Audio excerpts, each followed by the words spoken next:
Broadcasting from Cincinnati, you're listening to the Ringside Reporter Podcast. All the news from the world of boxing right here. Well, I'm talking to you the way I want to talk to you. Now, here's your host, Eric Lorda.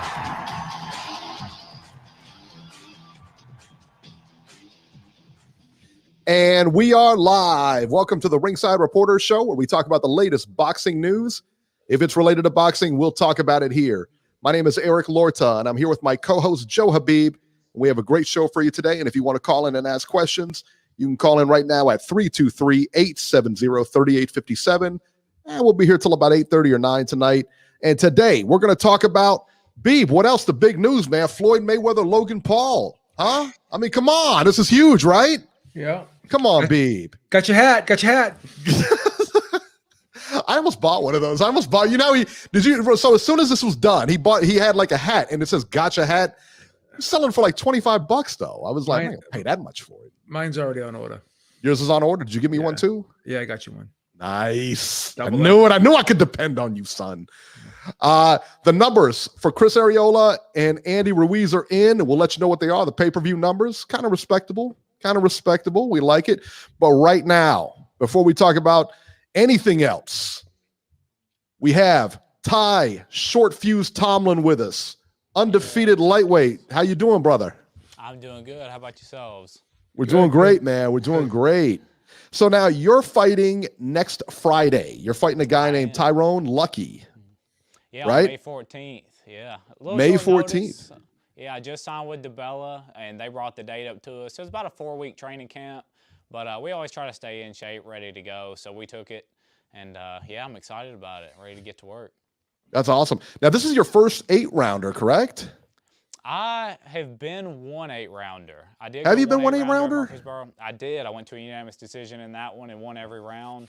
And I had one more scheduled, but I got the guy out of there in the first round, so I wouldn't. But this is definitely going to be a good one. I know he just went with Frank Martin, took him 5 or 6 rounds deep, so I'm expecting a good fight. Now, this guy's got like 30 fights, right? I mean, so he's experienced. I mean, he's got a lot of experience under his belt. Now, you have 10 fights. You have 6 by KO. How do you prepare for a guy like this? I mean, knowing that he has a lot of experience, he could be cagey, what do you know about him, and what do you kind of prepare for? Yeah, you just have to be prepared for everything. Like you said, the guy's got a lot of experience. He's seen so many different looks. So I'm going to go out there in the first round, see what he's going to give me, and I'm just going to capitalize on that. I know he's a rangy fighter, likes to use his jab, so I'm just going to sit down in front of him and counterpunch every chance I get and put some of that punching power on him and see how he reacts to it. So, all right, and so this takes place. This is on UFC, the UFC TV card, right? That's how we can watch it on UFC TV. Well, UFC Fight Pass. That's what I was looking for. This one, my fight isn't going to make it on UFC Fight Pass. It'll be my first one with DeBella. I'm going to have a lot of different TV opportunities coming up, but this one actually isn't. It's going to be a more hometown fight for me, though, so I'm going to get to have my fans there, about an hour away from my hometown.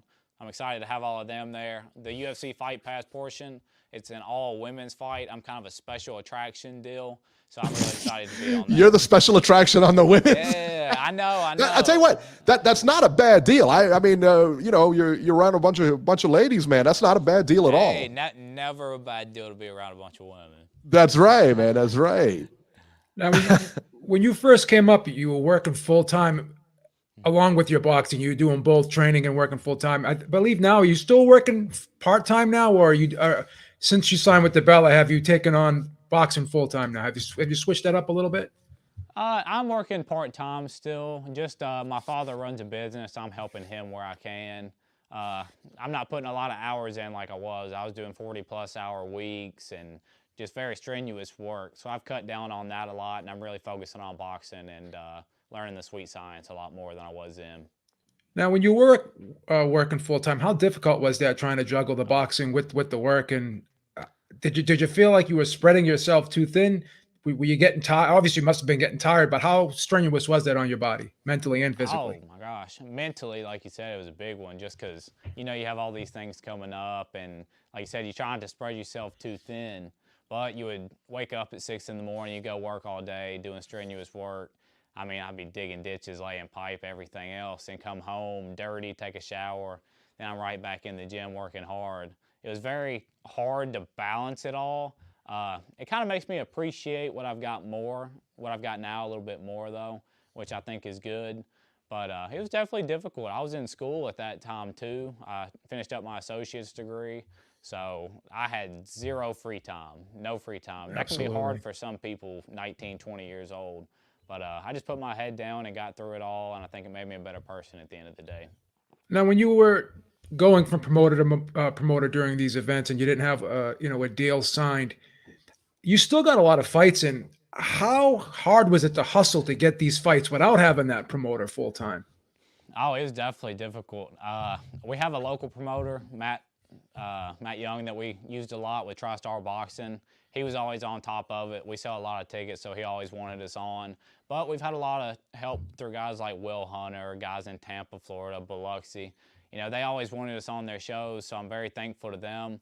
But it was difficult just to stay so busy. In the beginning of your career, it's kind of a big thing to go ahead and get some of those first fights out of the way before you may get to some bigger opportunities. But we stayed very busy over the first 2 years. Now, with all due respect, when people look at like Tennessee, they don't really think of boxing. No, not at all. Right. But is Tennessee? Does it have a big following for boxing? Has things? I've never really thought there was. But is there one there now, and is it increasing? Do you notice it that it's boxing starting to heat up in Tennessee?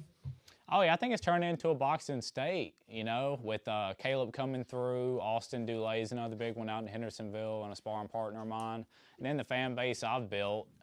Everything kind of comes together, and we pack these shows out. So I think, like I said, it's really becoming a boxing state, and Nashville being the entertainment industry anyways, I think it all adds together. So do me a favor and describe your style for anybody who hasn't seen you fight yet. Describe your style. I like to think I'm a boxer puncher. I do want to sit back and sit down on my punches and be technical, but a lot of times I don't know, I'll find myself in a fight every now and then. Not always a good thing. I've got all the attributes needed to take it to the next level though. I've got the speed, I've got the power. Right now, as a young professional, I'm just trying to become a better boxer, sit back and learn. Do you find it hard? And Beeb had mentioned, about being in Tennessee and the boxing there and everything. Do you find it hard to find sparring partners there? I mean, as far as that would take you to the next level, like next level type of sparring partners? Yeah, that one's definitely a difficult one for us. We've got a great group of guys around here that we do spar with, but yeah, the harder you spar, the easier fights are. So we've had to start traveling for some of that sparring. We've traveled out to places like Houston.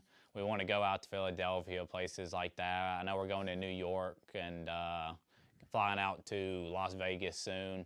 So you got to spar those high-level guys if you want to be high level. So that's definitely been a problem for us. For sure. And now that you're signed with DeBella right now, correct? And so now, do you expect, how often would you like to fight now? I mean, because I would imagine that your fights are going to get, that you won't have to hustle as much to get your fights now that you have a promoter, somebody working with you and for you and everything like that, on a little bit higher stage, I guess, like a national stage. How often do you want to fight? If I had to guess, I'm gonna be fighting about 3 times a year. I might sprinkle in one more. So that's a slower rate than we've been fighting. We've done about 5 or 6 a year right now. And it'll be good to slow down and really get better, go get that better sparring, like you said. And if I can get 3, which I think is what the minimum is in the contract, I'll be happy about that. Wow, that's great. Talk to me a little bit about this. Now, I read this, and maybe I read it wrong. I'm not sure exactly what your role is. Do you talk to local schools about like drug issues and that kind of thing, or about like staying away and that? Talk to me a little about that. Yeah, that's a program that we're just getting started with all of our local law enforcement agencies and everything else. I've had family that have had problems with that. I actually had a cousin that passed away and overdosed that I was pretty close to. And it's just a big problem around here. There's so many great people that are affected by it. And hopefully I can get in the school soon. I know COVID has kind of stopped me from doing some of that. So especially this next school year, I'm going to be in the schools talking and just trying to spread awareness and letting everybody know what kind of issues we've got going on around here and just trying to be a positive influence. How did you get into that? Well, it's something that they kind of reached out to me and asked about, and especially with my personal ties to it, it's something that just made sense. Okay. Very good, man. Very good. A lot of good stuff going on there, man. So tell me now, we talked a little bit before the show about Caleb Plant and about your kind of association with him. Why don't you tell us a little about that? Yeah, when I first started boxing at 9 or 10 years old, well, I originally wanted to do MMA, right? Everybody watches UFC fights as a kid, and they're like, oh, man, that's what I want to do. But the only thing in town was a boxing gym, and it was Caleb Plant's dad, Richie Plant. So that's who we started going with, and went with them for a year or two and really got to know them. They're great people. But that gym ended up closing down, so we bounced around at a couple of different gyms and eventually started doing it ourselves. But I try to stay in touch with Caleb as much as I can. I know him and Canelo are probably about to have a big unification bout. What do y'all think about that? Yeah, that's insane, right? That's insane, right? Awesome. Well, what do you think about that? Because like you having ties with Caleb Plant. How do you think he fares in that fight? Caleb's a very good boxer. He's got a great jab. He's great on his feet. I think he's a little better boxer than Billy is. I think he'll sit down and move on his stuff a little more. Canelo's just an animal, though. I want Caleb to win. I do. I'm going to root for him all the way. But I'm just excited to see how it turns out and excited for him to make that fight. Yeah, that's a huge payday for anybody, man. I tell you what, going in with Canelo, I think that's a big payday for anybody, right? For sure.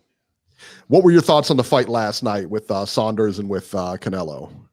Yeah, I think Billy came out, and first couple rounds, of course, such a big stage. You're fighting probably the best pound-for-pound fighter in the world right now. Came out kind of nervous, figuring it out. And through rounds 4, 5, and 6, he started to do a little better there. Started putting some combinations together, landing. But, of course, that shot he got hit with just shattered his cheek, honestly. And ended up stopping it. But I think the scorecards they had were right.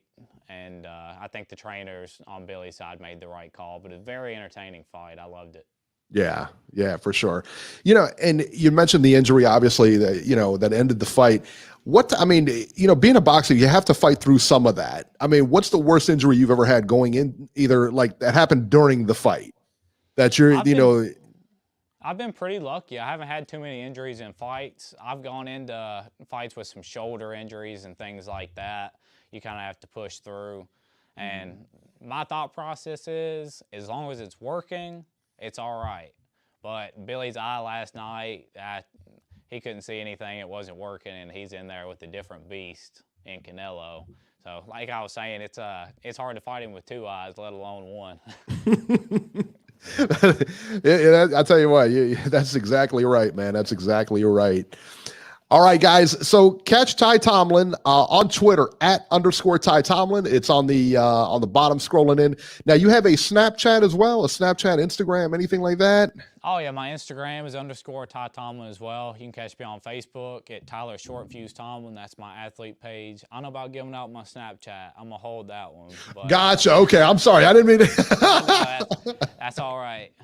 That's where he's got all the good pictures right there, son. He's got him and a bunch of ladies and everything like that. I've seen it. I've seen it, and it's crazy. I wouldn't want to give that out either if I were you. You want him to get stalked by all these honey dips on Snapchat? Hey, I had to block a lot of them chicken heads on Snapchat. They came at me pretty strong. Snapchat, I don't know.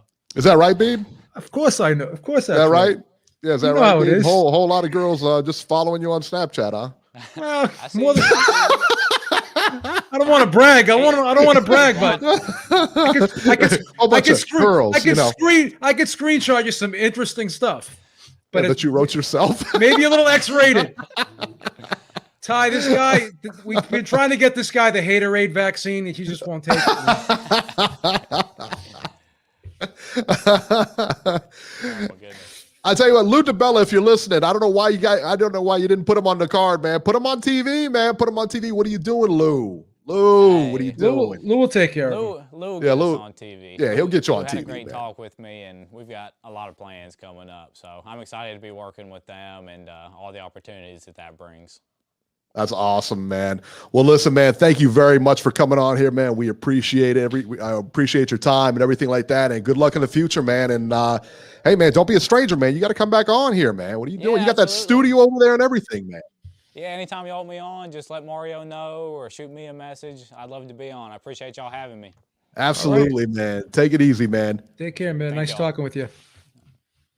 Good stuff, man. Good stuff. What a nice guy, man. I tell you what, I really do wish, when I was watching some of his fights on YouTube. He's a really good fighter, really solid. And like he said, he does, he boxes, and he said there's a cool documentary out there. If you go search Ty Tomlin on YouTube, you'll see a documentary. It's about 12 minutes long or whatever. It's really good. And he really breaks down what kind of fighter he is and everything like that. Really interesting. Gives a lot of good takes on him, why they call him short fuse. When he gets hit, he wants to get that right back, but good stuff though, man. Good stuff here. And let's see what we got here. D-Style, thank you so much. He said, good interview. MMA is good for boxing.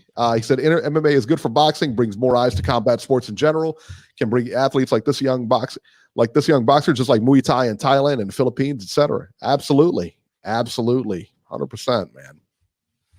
All right, let's get to it. Let's talk about the big one here, babe. Canelo Alvarez on DAZN versus Billy Joe Saunders. 73,126 showed up to the AT&T Stadium during a pandemic to watch Billy Joe Saunders and Canelo Alvarez for the WBA, WBC, and WBO super middleweight titles. Canelo Alvarez wins by a TKO at the end of the 8th over Billy Joe Saunders. Saunders' corner stopped the fight due to damage on his right eye. Turns out, according to Eddie Hearn today, Saunders has a triple fracture in his orbital bone. And B, what did you say? He's in surgery like right now. I think he has surgery at 5 or something like that. And five Texas time. So so he's in there now. He's under the knife right now, I guess. Wish him luck. I wish him a lot of luck, man. I tell you what, that could be a career-ending injury. No, I'm gonna be honest with you. I don't think he's gonna be able to fight again. I don't think so either. Yeah. I mean, with a triple fracture, your orbital, why fight again after that? And if he does, he won't be the same. No way. Because Saunders can mix it up a little bit, but once you get injured like that, I can't imagine. The whole thing with orbital bones and injury around the eye, because Paulie Malignaggi broke his orbital bone against Cotto, and he decided to continue. And he lost the fight badly, whatever, and his eye was all swollen up. And I'm not even sure if he got surgery on that eye, but what he said to me before was he has permanent nerve damage in that eye. Like his nerve, like the nerves. So the thing is this: Kyle Froch made an excellent statement, and I'm so happy he made it, because he was the type of guy that would fight through injuries, and he never would bow out of fights. But he said, there's a point where bravery becomes stupidity. So is it worth going blind in that eye? You could get cataracts in there. If you can have nerve damage, like I said, muscle damage, torn retina, whatever. There's no tissue around here. It's all bone. There's nothing, so when you're getting hit there, all those nerves are exposed and everything. And it's very easy to have irreversible damage if you continue to allow yourself to get smashed in a compromised area in your face, in that area, that orbital bone area. And I'll tell you what, man, I mean, that punch that Canelo landed, that right uppercut that he landed right on the side of his face, man, that was vicious. And that eye blew up almost immediately. I mean, almost immediately. It was a good fight while it lasted, man. Judges had it 78-74 twice, 77-75 all for Canelo. I had it 77-75 for Saunders. And the reason I was scoring it for Saunders was I thought he was a little bit busier. I thought he was controlling the pace a little bit better. Canelo, for the first time I've seen him in a long time, almost since that Floyd fight, was reduced to throwing one punch at a time. He wasn't throwing a whole lot of combinations, never really got more than 2 punches off before Saunders was really out of there, you know. Canelo was landing the harder shots. Saunders seemed to be landing more to me. To me, he frustrated, like I said, he was frustrating him, having him throw one punch at a time. That being said, man, Canelo made some really good adjustments, just like he does in every fight. Just like he did in the Kovalev fight. And every fight that you see him, where he might be in a little bit of trouble in the sense on the scorecards or fight not going his way, they're able to hit that switch and he's able to do something different, which is just a mark of a great fighter, quite honestly. And of course, then came the 8th round, and that was it. Once the 8th round hit, after that 8th round, I couldn't imagine that tide had already turned. Once that 8th round came in, that tide had turned. And even if the fight would have went on, Canelo was going to win that fight. There's not a whole lot Billy Joe could have done with it, Saunders took a lot of criticism on social media after this fight for quitting on a stool. And I don't know, again, it sounded like the trainer stopped it. It didn't, either way, the Saunders didn't protest it, put it that way. And listen, man, I've never had a broken orbital bone. Doesn't sound like a whole lot of fun to me. So I tell you what, man, that being said, what Saunders said really had come back to bite him. I got to be honest, man. So Beeb and I were sending screenshots back to each other, and you saw them all over social media today. He said the following: "I'd rather go out with my pulse stopped than take a knee like Daniel Dubois. If my 2 eye sockets were broken, my jaw was broken, my teeth were out, my nose was smashed, my brain was beaten, I was not stopping until I was knocked out or worse." Those were Billy Joe Saunders' words to Daniel Dubois. Listen, man, words matter, son. Whatever you say now is forever on the internet. And that's, it's tough when you criticize somebody like that, especially when you're another fighter and you can be in that same position at one point. It's, it comes back to bite you. After the fight, Canelo Alvarez called out Caleb Plant, who holds the IBF super middleweight title. Eddie Hearn stated that it was going to be his first call on Monday. And for those who don't know, yes, he's working with Eddie Hearn again. Beeb, give me your thoughts on the fight, man, and the aftermath and who Canelo gets next. Yeah, I had it 78-74 for Alvarez. I have a totally different outlook on the fight than you did. I thought Saunders was in retreat mode the whole time. I thought his jab was kind of like a get off me jab. It really wasn't an offensive weapon. It was basically used as a defensive weapon. So like at the gym, when you're taught, you throw a combination and you jab on your way out. That's to basically prevent return fire as you're moving out. So that jab to me was more or less of a punch to say to Canelo Alvarez, don't, stop throwing punches at me. I thought Canelo Alvarez was the one throwing the power shots. And I thought he actually may not have been busier than Saunders, but he was landing more than Saunders. And like in the first round, it's kind of like a throwaway round. It was really not a lot of action, but Saunders maybe landed 2 or 3 jabs, in my opinion. And Alvarez was backing him up, put him on the ropes and hit him with some pretty good body shots. Body shot in that first round, he loaded up and he got him, Well, yeah, that was one of them, but I thought he hit him a couple other times too. I'm not a big punch stat guy, but sometimes, like I said, I don't want to be a hypocrite because I've bashed punch stats over the years. But I did look at the punch stats, and it was kind of ironic that they did have a kind of an accurate reflection of how I saw the fight. Like Canelo Alvarez landed half of his, over 50% of his power shots. And that's kind of the sense I got. And then he started throwing the right hand, and then he was throw the right hand, and then he would rip the left hook to the body. A couple of times he would double up with uppercuts. And Saunders kept making tactical errors in this fight. He kept leaning forward. When Erislandy Lara was trying to use upper body movement against Alvarez, he would lean to the side. He would dip off to the side like that. No. And he would go side to side. Saunders kept going like this. And to me, it was like Alvarez knew the whole fight that he was going to get him with that uppercut. And early on, he kept missing. He was kind of like missing him, grazing him with it. But then I think I want to say in the 4th round in this, and also in the 6th round, he started landing that uppercut with some regularity. And at one point in the fight, he was doubling it up. So I don't know. To me, just because you're throwing more, you still got to land, and you still got to throw more than a jab. And the fifth round, I thought was a clear Saunders round. That was a round I thought he was putting shots together. Yeah. But I also think some of the rounds where Alvarez was a little bit less active, what I think he was trying to do, and this is just my opinion, he was trying to like lure Saunders in to throw more shots so he could get him to come forward, and he wanted to land that uppercut. He was trying to bait him in a little bit. And in that 5th round, to me, that 5th round was the only really clear round for me that I thought Saunders won.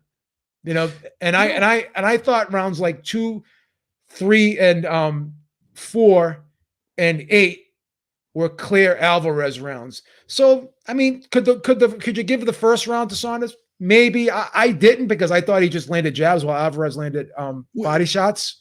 You know, it was funny because the judges all gave Saunders the first. But they all gave him the 4th. Canelo. They all gave him the 4th too. Yeah, and I gave him the 4th as well. But like, I know you took Canelo in that first round. And I took Saunders in that first round. But I had said to my dad, we were watching this, I said, I think that round really could have gone either way. I thought Saunders controlled a little better, and that's what gave it to me. You know what I mean? But didn't you give Saunders the 4th? I did. And none of the judges gave Saunders the 4th. And right. I gave Canelo 2 and 3. I think I gave Canelo 2 and 3. And I gave Saunders the 4th. Yeah. You gave Saunders the 4th, 5th, and 6th. I gave Saunders. Let me see here. Let me bring it up here. Let's see. There we go. Saunders, Canelo. I lost all my other fights on here. I got Saunders the 1st, the 4th, the 5th, the 6th, the 7th. And then the 8th, obviously, to Canelo. Yeah. So and I had it set, and that brought it to 77-75. Yeah, none of the judges gave Saunders the 4th or the 6th. The judges were in agreement with I think 7 of the 8 rounds here. They were all in agreement. Yeah. And Yeah. I mean, listen, we knew that he wasn't going to win a decision there. It was going to be tough for him to win there, period. It was going to be tougher for him to win a decision. But listen, that wasn't the fault of the judges. Yeah. Canelo he was just better last night. And that was probably one of the best versions of Billy Joe Saunders I've seen. See, I just think he was just overly defensive to me. To me, he looked like he was throwing that jab to try to keep Alvarez from throwing punches back at him. It reminded me back when I was a kid, and Beep Senior would attack me, and I'd be throwing these, get away from me, Beep Senior, get away from me, Beep Senior. I wasn't trying to, I didn't have my man strength back then. When I got my man strength, I started stepping in and pushing Beep Senior back. But when I was a kid, I was like, put that foot forward, I was like, I don't want to denigrate him at all. I think he did the best he could, but to me, he was just, once he started getting hit with the body shot, started dropping his hands. And I just thought that Canelo Alvarez was I thought he was in control of the fight.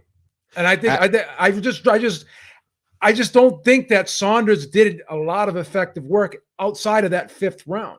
I gave Saunders the 5th and the 7th, but again, I could have given. Did you give Saunders the 7th too? I believe I did. Yeah. Yeah. I felt as though I could have given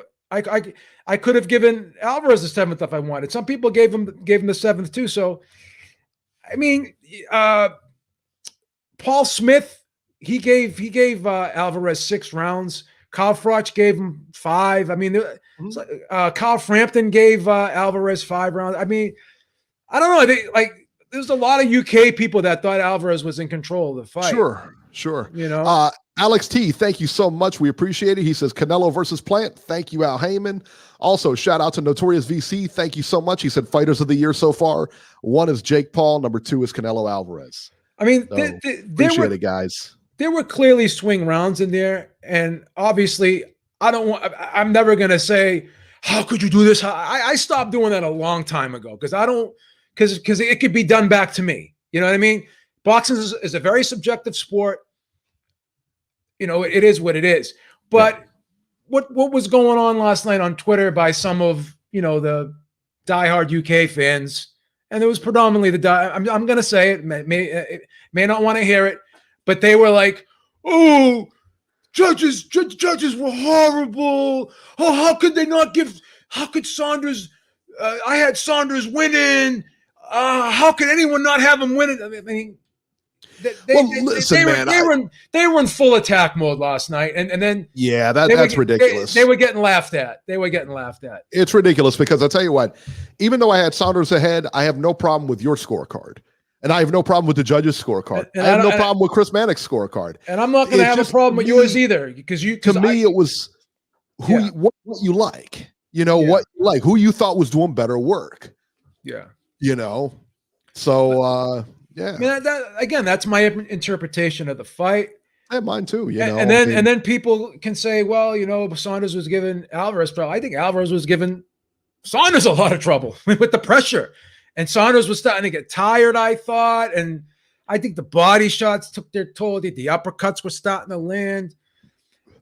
I think that, you know, to me, I thought what I liked that Saunders did last night was he wasn't. You know, a lot of people looked at it, he was running. I didn't think he was running because he was circling. I thought he was more circling. And I'm looking at him like, is Canelo cutting this ring off because he's circling so much? And sometimes he would just, and it looked like he was cut. But Saunders is so good on his feet that he can get away from that. You know, he's able to break that. But he was getting Canelo ultimately finds you. But he was getting away, but he wasn't putting himself in a position to counter. That's okay. That's a perfect point. That is a really great point. That's what they always told you, is that when you're in the gym and they say you can make somebody miss by a mile, but if you make them miss by a mile, you're not going to be able to throw that counter at them. You're going to take yourself out of position as well. And also this too, Eric, when you take yourself that far out of position, you got to cover a lot of ground to get yourself back into position. To put yourself, sure. Well, you have to reset just like he has to reset. Exactly. And that's what I said. I said, go back and watch Erislandy Lara because he was being criticized for running. Look at go back and do it. I mean, if you want anybody, his lead foot was never more than 2.5, 3 feet away from Alvarez's lead foot in that fight. And he was gauging his distance properly where he would move, but he would not take himself that far out of range where he couldn't reset and counter or transition back into offense and attack Alvarez. Saunders took himself far out of range and he was circling, but he was never in a position to land shots. And he didn't really, outside of that 5th round, he really wasn't throwing any other punches to me outside of the jab. He was having a hard time because of that pressure, I think. As Canelo came in, and, you know, I told my dad, I think it was around the 5th or 6th round. I said, Saunders is going to have a little bit of trouble now because Canelo was starting to walk right through those shots. Now, I said, Saunders, to me, looked like he was winning these rounds. He was busier. He was catching and moving, and where Canelo was one and done, you know. But he was only landing one punch at a time. He was only landing one and done, too, you know, but I said the thing is that he's starting to walk through those shots. He knows that nothing's coming back. And that's where, you know. But Eric, outside of the 5th round, right? Mm-hmm. Saunders never threw punches to really cause damage in this fight. He was, to me, he was just throwing get off me punches. That's just my interpretation of it. No, I think that's a little, you know, I don't know that he was throwing get off me punches. I mean, because those were stiff jabs he was throwing. He caught him with a few stiff jabs. He was backing up as he was throwing the jab. He never stepped in with it. I see what you're saying. Yeah, he never stepped forward, but that's his style, though. And you're not going to get leverage that way. I agree. You know? You're just not. All right, let's shoot to the phones real quick. We got a couple people online here. 805, you're live. What's up, gang? What's you gotta happening, start man? waking up. You got to start waking up when you go to you, man. You know, we were on you for 5 minutes now, calling 805, and you just sit there. I know you like I'm to go to the just saying. drive-through. I know you like to go to the drive-through. To you guys talking about the fight the whole time. You love to go to the drive-through during the show. Come on now. Remember Corey did that? When we went to him, he was like, I'm at the drive-through right now. He's like, I'm getting ready to order. Can you guys come back to me? Yeah, absolutely. Why don't we just put the whole show on hold? I caught Notch on the drive-through a few times during calls too. Go ahead, Notch. Come on, Bean. All right. Cold-blooded. All right. So yeah, just I'm a little surprised that Eric gave Saunders so much credit for the scorecard that he said he scored. I'm in agreement with Beeb. I honestly thought that he literally was just kind of backing up, throwing pitter-patter jabs with the occasional, hook or the occasional straight left when he felt like Canelo was too close. But in reality, he was not landing enough to me for me to be able to say, like, yeah, I think he did enough to win those rounds.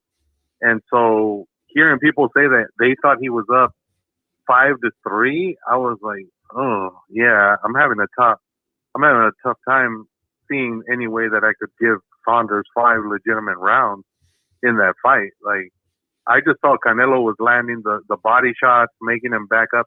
And the one thing that was really interesting was every time Saunders, like you guys said, would circle, Canelo necessarily wasn't cutting the ring off, but I don't know if you guys noticed, he would bull rush Saunders into the ropes, and Saunders really had no way of like spinning and getting out of whatever section of the ring. You know why, Nacho? You know why, Nacho? I don't mean to cut you off. You know why? Yeah. He kept putting his lead foot outside of Saunders' lead foot, and when Saunders tried to move, he was like, they were trapped. They were smacking foots. That's an old Chavez Senior trick. Yeah. Old Chavez Senior trick. Yeah, it's an old Beeb Junior trick too. I used to do my dad. Junior. True. My dad. Once I got my man strength, my dad tried to roll out. I used to trap him in the corners. Roll out. Go ahead, Nash. I'm sorry. He wasn't doing the typical. He wasn't doing the typical, like, go side to side and then cut him off. What he was doing was just bull rushing him and then trapping him into the corner or against the ropes, and then Saunders was having a tough time. But I just felt like he landed like really clean body shots and some straight right hands to the head. And he, he was starting to kind of time him. I gave Saunders 4 and 5 because I felt like Saunders was being pretty tricky at that point, and he had just kind of made a little bit of an adjustment to make Canelo start missing on some of the shots he took. And he landed a few shots clean on Canelo, and Canelo took them. But it was like around the 6th round where you could see that Canelo figured out, okay, this dude's not going to do this, so I'm going to do this to counteract what he's doing. And that's what he did with the uppercut. As soon as he would let Saunders start kind of throwing that semi off balance hook or left hand that he was throwing, and he would step back and then counter, then it was like, okay, like he made the adjustment. Now it's just a matter of time before he catches him with something. And sure enough, in the 8th round, he caught him with that shot. And at first, I didn't think the shot was that serious. I just saw Saunders kind of like stop and then all of a sudden start backing up. And once Canelo started like, getting the crowd into it, I was like, oh, okay. So he really hurt him at this point because Saunders hadn't done that all night. So for him to start backing up once he was hurting his eye, I was like, oh yeah, I think it's just a matter of time now before he gets him out of there. And eventually they pulled him out, and it's a good win. It's a good win for him. But like you guys were saying, you don't think Saunders might come back. But like I said in the chat, it's possible. Brooke had both of his eyes broken, and granted, he's never been the same since. But multiple places like that, Notch. Multiple places. What's the matter with you? This is both. He had both of them, though. Yeah, but not both eyes broken. This was a triple fracture. This is a triple fracture. Hey, listen, I'm not a doctor, but that sounds bad. This is something Thanos could do when he hit you with the Infinity Gauntlet. That's how Thanos gets down. That's how he does get down, boy. He's bad. That's like the Infinity Gauntlet. That's Infinity Gauntlet levels, Notch. It's crazy. Stop it, Nacho. Okay. What's the matter with you? All right. I hope he comes back. I mean, and then with the fight before that, I don't know. I want to see him fight. I want to see him come back, though. You know what I mean? I want to see him fight Eubank. I want to see him fight Eubank in a rematch. He'll smash Eubank again. Well, I don't know now. I mean, can't see. No way. Come on. He's having surgery today. Yeah. Go ahead, Nach. I'm sorry. He beat Eubank in the first fight. In the fight before that with Takayama and Soto, man, Soto was throwing everything but the kitchen sink at him, and Takayama, I got to give that dude credit. He had a hell of a chin. He got wobbled, but man, he took everything like a pro. It was unbelievable. But my God, can somebody please just get rid of fucking Chris Mannix? What's his name again? No, not Mannix. I'm talking about the ref. He's horrible. Lawrence Cole. Lawrence Cole. Yeah, get rid of him too. Lawrence Cole needs to be. Yeah, they need to get rid of that guy. Wow. I mean, Takayama was fighting back. He wasn't staggered. He was still in the fight, and he literally steps in the middle of the combination and gives the win to Soto. It's like, dude, come on. The guy's got a family. The guy Nacho. wasn't hurt. The guy wasn't, what? So the guy's got a family. He's horrible though, Eric. How do you let a guy who's incompetent at his job keep a job? Well, tell him to go home to his family and stay home and stop reffing fights. Let him stay home. Let him stay home with his family and play freaking Yahtzee or something. Get him out of here. Don't quit your day job. Yeah. He can do other things. Kids. Get him out of here. He doesn't need to be a professional He's boxing a referee. super nice guy, man. What are you doing? It's horrible. What's the matter with you? He sucks Lawrence at his Cole. job, Eric. Plain and simple. Oh, that's terrible. We don't give people participation trophies here on Ringside Reporter. Oh, stop it. Exactly. Thank you, Yeah. Beeb. I got two belts on the wall say different. Yeah. That's a good one. That's a good comeback. All right, Nacho, we're going to get running, man. Thanks for the call. All right, guys. Thanks, Nacho. Gonna let Nacho be part of the Beeb gym, man. He knows what he's talking about. He knows what he's talking about, huh? 760, you're live. Hey, what's going on, fellas? It's Brian. Brian, what's happening? Brian, kick some knowledge for us, baby. Kick some knowledge for us. Talk to us, baby. Man, Beeb, you the one that already kicked the knowledge because I gotta agree with you. I'm gonna just talk about Canelo, okay? But I'm only giving Billy Joe like 2 rounds. That's it. I think for the most part, Canelo won the 1st through the 4th. I'll give Billy Joe the 5th. I'll give him the 7th. That's what I did. You scored the fight identically to me. That's exactly how I scored the fight. Gave him the 5th and the 7th. Yeah, I don't know, man. It looked like, basic. I know people mad about the scorecards, but I mean, it's like common sense. I mean, who's mad about the scorecards though? Finished them. Like I said, there's a couple UK diehards up on Twitter. They're crying. I don't think there's anything wrong with those scorecards, man. I mean, like I said, it was people that had it, basically even, or they had Billy Joe up. I don't know how. Yeah, I don't know. But most of the people I talked to, though, they basically said Canelo won most of the rounds. They gave Billy Joe like 2 rounds out of 8 rounds, and that was it. But I think it was all like, strategy. Canelo had a better strategy than Billy Joe. Even in the beginning, it's like, even if you say Billy Joe was more busy, it's like Canelo was more accurate. And his shots meant more because he was going to the body in the beginning. I think even the 2 rounds that you give to Billy Joe, I honestly think Canelo took them rounds off. To be honest with you, he just took a couple rounds off and, saved it for the 8th, and he was trying to finish him, which he did get finished. So, and it's not really no debate because looked like Billy Joe, he was breaking them down. What you think, Eric? You think, B? Same thing? I'll tell you what, man. I think it was, Canelo's had a lot of big fights, and he's had a lot of impressive fights. This was a big one, man. This was really impressive to me because I thought that Billy Joe Saunders was definitely going to be tougher than Callum Smith. He was definitely going to be tougher than, was it Liam Smith that he fought? I think it was Liam Smith. Liam Smith, yeah, he fought him. Yeah. Mm-hmm. I knew it was going to be tougher than those fights, man. And Billy Joe Saunders, again, never 30-0, never lost. To go in there, and I thought, like I said, man, I thought Saunders did well. I know a lot of people disagree with me. It's okay. But to finish him like that, that was impressive. That was you know what someone said on Twitter, and this was a great point. This could be arguably Canelo's most impressive knockout because this is the first time he's ever knocked someone out who was undefeated and a champion. I still think that Amir Khan from aesthetics was the but in terms of best win, best knockout win. Best knockout win in terms of status. He's not supposed to knock out other. I mean, these are champions. These guys are high level guys, man. What I'm saying is this knockout had more significance to it because Billy Joe Saunders has never been knocked out before, and he was undefeated and he was a champion. All the other guys Canelo did knock out, they were knocked out before. And they had losses. You know what I mean? This guy never knocked out before.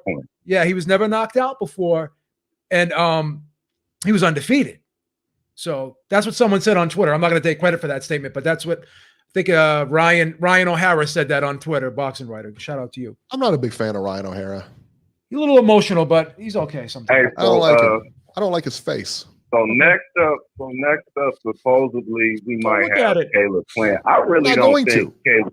I don't think Caleb Plant gonna fight Canelo. I'm skeptical on it too, but I hope I'm wrong. Why not? I don't think he's gonna fight him, man. Why? Because he's too dangerous. He's gonna stay away from him. It's not gonna happen. Stop it. You know how boxing is. They're going to throw a boatload of money at Caleb Plant, and he's going to say no. Caleb Plant is competitive as they come. Yes. He said yes. That's what's going to happen. Beaver, did Caleb? Hey, Brian, I said this. We both said the same thing. Down the fight. Brian, you and I have both been saying the same thing for the last couple months. We both said the same thing. We were both skeptical of Caleb. We both were skeptical of Caleb Plant ever taking on the Canelo fight. He turned down the Canelo fight because there wasn't enough time. He turned it down because there wasn't enough time. I don't think he turned twice. Did he turn it down twice? Hold on, wait, hold on, because it wasn't enough time. But was the money there? Because you said doesn't matter. Was he throwing money? It doesn't matter. It doesn't matter if the money was there or not. Listen, he goes there to win. You just said that, not me. You said that. Okay, we'll see if he takes the fight. We'll see if he takes the fight. Because if he turned down the money before, should have a pie bet if he takes the fight. Yeah, we should have a pie bet if he takes the fight. Should have a pie bet that he has to take the fight by the end of the year. That's right. There you want to take that? You want to take that bet, Eric, or no? I'll take that bet. We'll do that. I'll take that bet. We'll do it. I will, but didn't Brian not pay Jesse Regan though? Didn't he? No, he paid Jesse Regan. No, didn't he welch on that bet before? That's what I heard. I heard you welched on that bet. Oh, you can't. That's what I heard. That's what Beeb told me. That's what Beeb told me. You can't. You can't character assassinate Brian like that bet, son. You can't do that to Brian. He pulled a Corey, son. Nah, I paid my bet. He pulled a Corey, son. I can screenshot you. I can screenshot you the cash app right now. What I heard. Hey, anybody can pay. Anybody can Photoshop anything. You know what I'm saying? We don't Photoshop over. We don't. That's what I heard. I told Jesse, I'm like, we got legitimate names here. We got legitimate names. I'm like, hey man. All right, Brian, we're gonna get moving, man. Jesse was like, All nah. right, man. All right, man. Hey. Brian, I can tell you've been around the gyms. You know how to score fights, brother.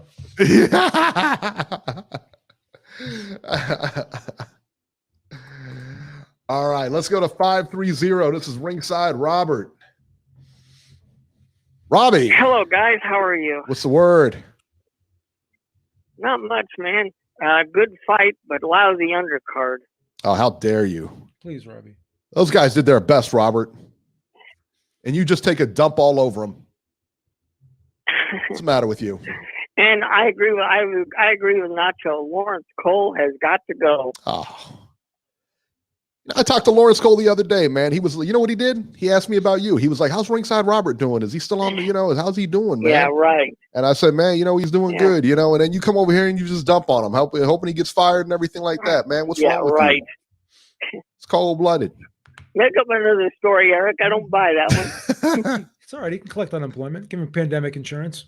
Oh, that's messed up. He'll probably make more than he did refereeing last night. Yeah. Oh boy. No, and I'm also in agreement with Brian and Phoebe. I don't think Caleb Plant steps one foot in that ring with Canelo. I think he finds a way to vacate the title. I don't think he takes that fight. Why would he vacate the title? Vacate the title. I don't think he's got the guts, Eric, to step in the ring with Canelo. Why? You honestly think he's scared of Canelo? You think any fighter in that division is scared of Canelo? These guys are professional fighters. Look, Eric, I think David Benavidez would take that fight over Caleb Plant. I love David Benavidez. I like David Benavidez too. He's really good. Caleb Plant is too easy work. Too easy work.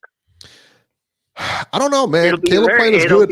I think Canelo beats him, though. Very easy night at the office. Oh, wow. He gave Caleb Plant no dap, boy. I wouldn't be surprised. I wouldn't be surprised if Caleb Plant fights David Benavidez before he fights Canelo Alvarez. No, absolutely, and you know what's going to happen when that happens. And I'll tell you why. Why? Tell me why. Because I'm going to tell you why you're wrong. Go ahead. I'll tell you why. Because I think PBC would rather have David Benavidez fight Canelo than Caleb Plant. Absolutely. All right, that's great. I'm going to tell you why the argument falls apart. Two Mexicans.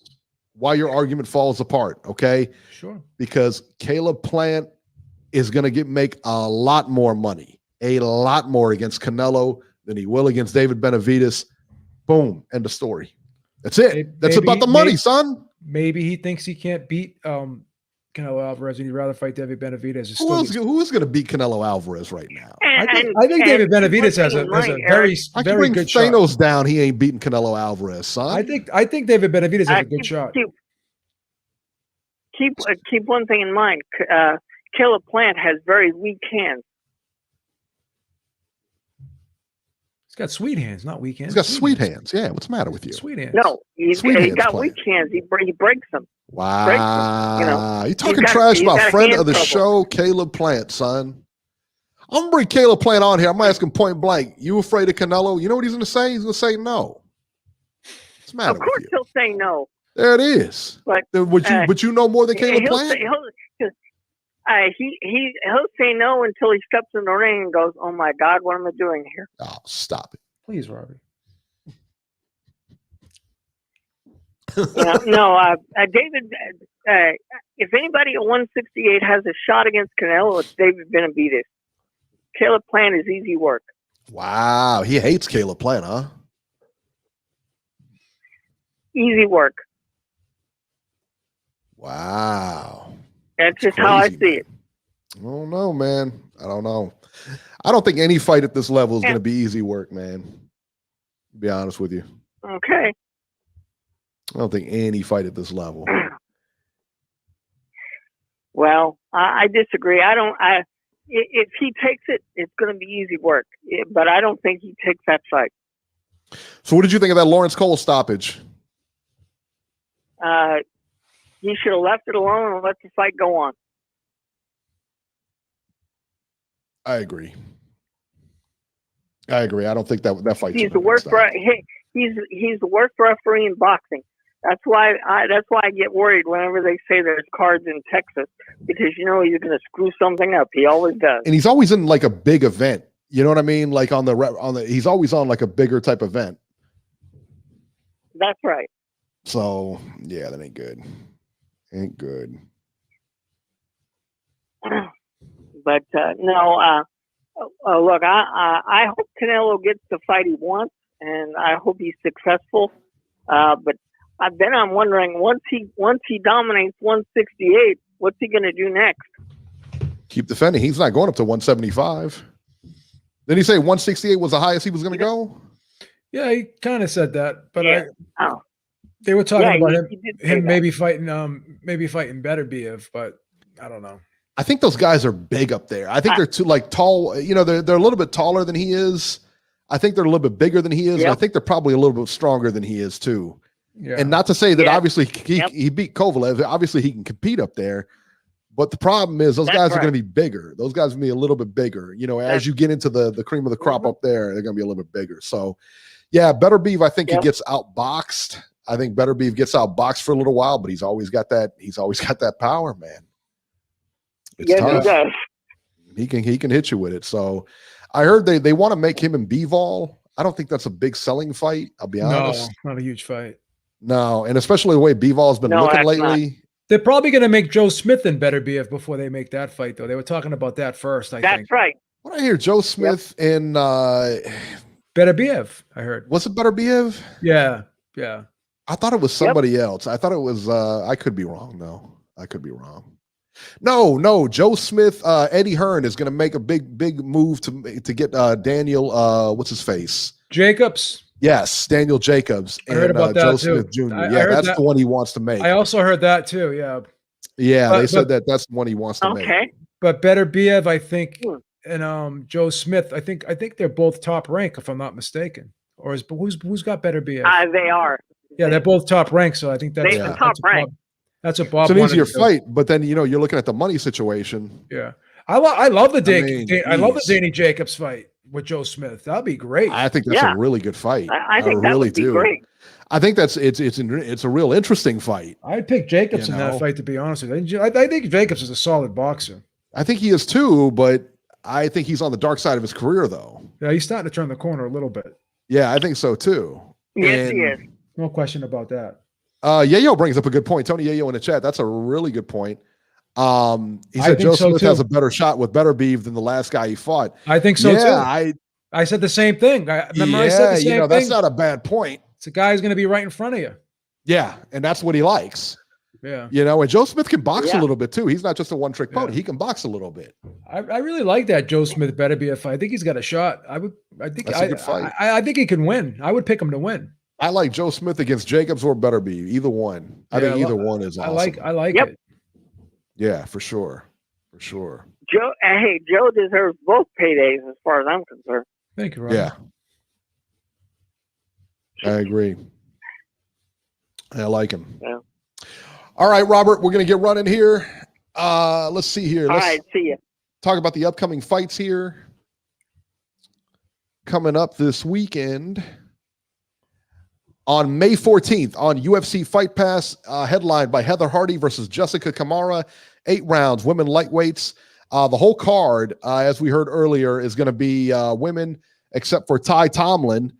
He's going to be on the undercard there. I don't know why they didn't put him on. Why? So there's 1, 2, 3, 4, 5. There's 6 fights on here. Why not put them all on the show? Why not put them all on the Fight Pass? I don't understand that. I don't know. Unless he has to, he's got a lot of time limit or something like that.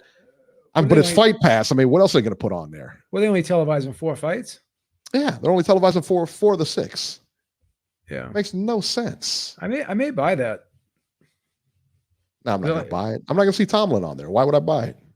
That's right. See Heather Hardy versus Jessica Kamara? Come on, man. Stop. Yeah. It's 8 rounds. Quit it.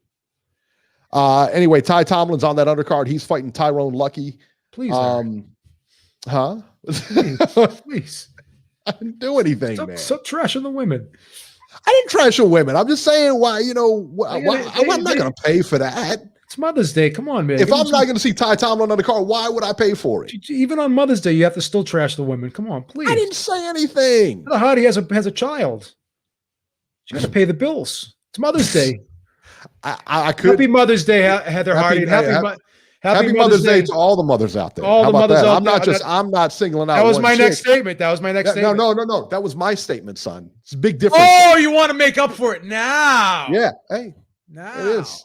After you already dug the hole. Seems to be my MO around here, All right. May 15th, Saturday on Showtime. Luis Neri versus Brandon Figueroa, 12 rounds for Neri's WBC junior featherweight title. Danny Roman versus Ricardo Espinoza Franco, 10 rounds junior featherweights. Xavier Martinez versus Abraham Montoya, 12 rounds junior lightweights.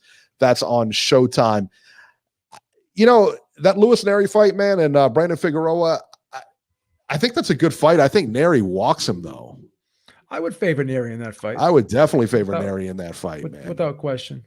Yeah, for sure. May 15th on DAZN from Manchester, England.